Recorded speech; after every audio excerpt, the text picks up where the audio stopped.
There are many tragic stories in Nepal today, and not all of them are solvable. But for 600,000 women living with a painful secret, there is an answer.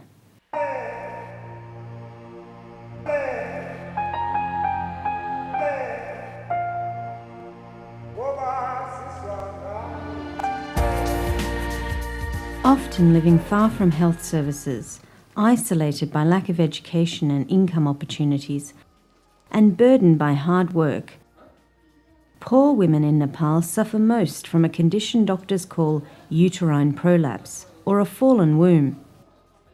Experts believe 600,000 Nepalese women need help to overcome the pain and discrimination associated with this easily treatable condition.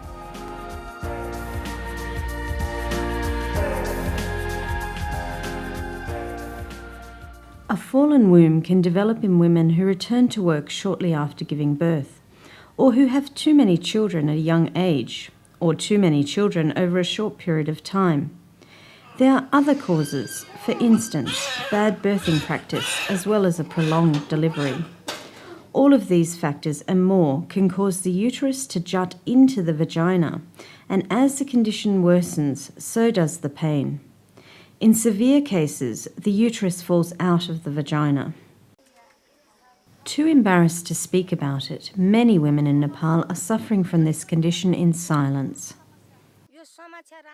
I have had this problem for 6 years. I didn't tell anybody, that's why I have a problem. Dana found the courage to tell one person, though. Jamuna Lama, a volunteer social worker who visits her regularly. Women feel very shy to talk about this kind of problem in front of anybody, so we need to understand what they feel. Still, many women feel shy. She told me secretly about her problem, so I kept it secretly until now. Experts believe that fallen wombs are a leading cause of reproductive ill health among women of all ages, and it affects every aspect of their lives. Married in her late teens and a mother of 3 by the age of 30, preschool teacher Ratnaswari Shrestha lived with a fallen womb for years before seeking treatment.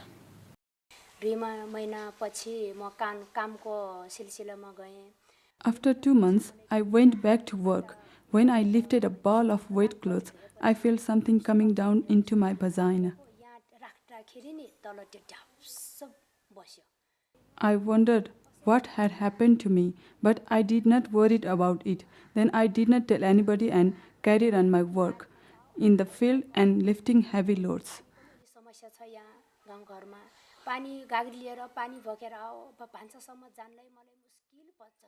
We have a water problem in the village, so I carried heavy water pots, but it became harder and harder for me day by day. It was like this for 3 years. Women suffering from this condition often develop urinary tract infections and have difficulty with bowel movements. They also suffer from backache, infections, and foul-smelling discharge. But many women ignore these symptoms. They are concerned about finishing their work, determined to be valued as productive members of their family and communities.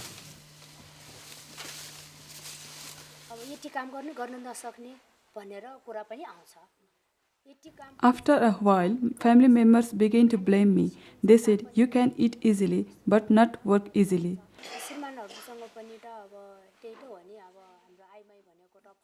My husband was also not happy as I could not satisfy him.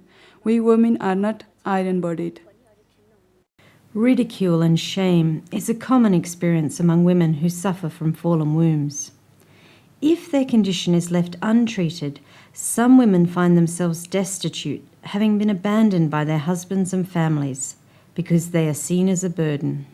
It's not a condition which kills women, but it's a condition which makes them very uncomfortable, economically less productive, and also it's a cause of the discrimination by husband, and that leads to the discrimination by the family members where a woman is married to.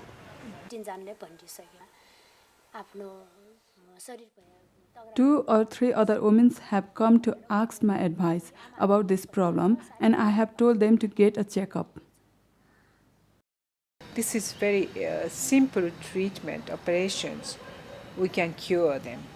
So that is cost effective, and then impact is high, has a greater implication on the women's individual life. Encouraging people to speak out and raising awareness about this condition will help many women who are suffering. And the United Nations Population Fund has started work on an advocacy campaign to do exactly that.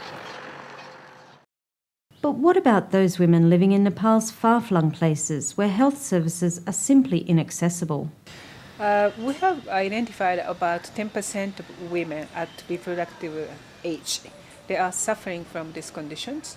We have found it out quite a lot while we conduct the reproductive health camp. Quite a number of women have been suffering, but they don't really consider that some kind of conditions that they can cure. They are not sure what that is all about.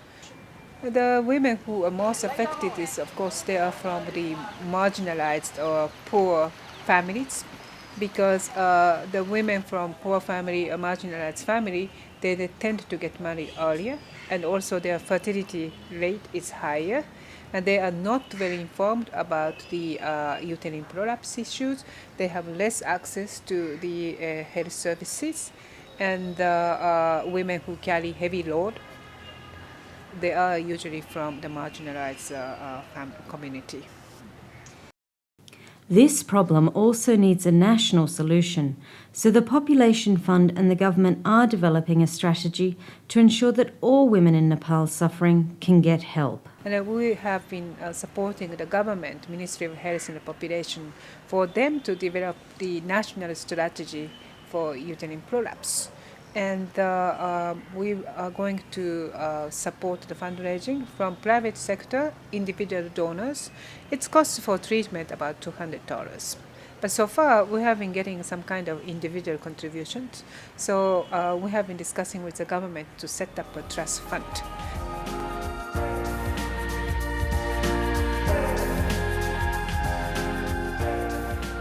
So whatever the government is currently doing is not sufficient actually. Number one, the limitation of the human resources as well as the funding. For example, the government has actually planned for 25 camps. That is not sufficient to meet the actually demand. And besides that, well, the health workers who have to go for the camps, as well as some new persons who need to be trained, also need some support actually for their training so that we can address the issue. There are ways actually for addressing these issues, both preventative as well as curative. And only part of it has been fulfilled. That is where our request to the donor is. We have the solution. We have something we can help the women. And that is where I think the community like you can help. When I paid at hospital, I thought it was expensive, but the operation has changed my life, and now I feel strong. My problem was more expensive.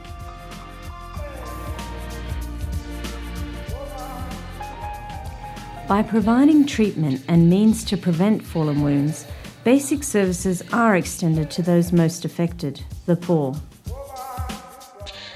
Excluding the poor from development in Nepal is often cited as one of the root causes of the country's conflict.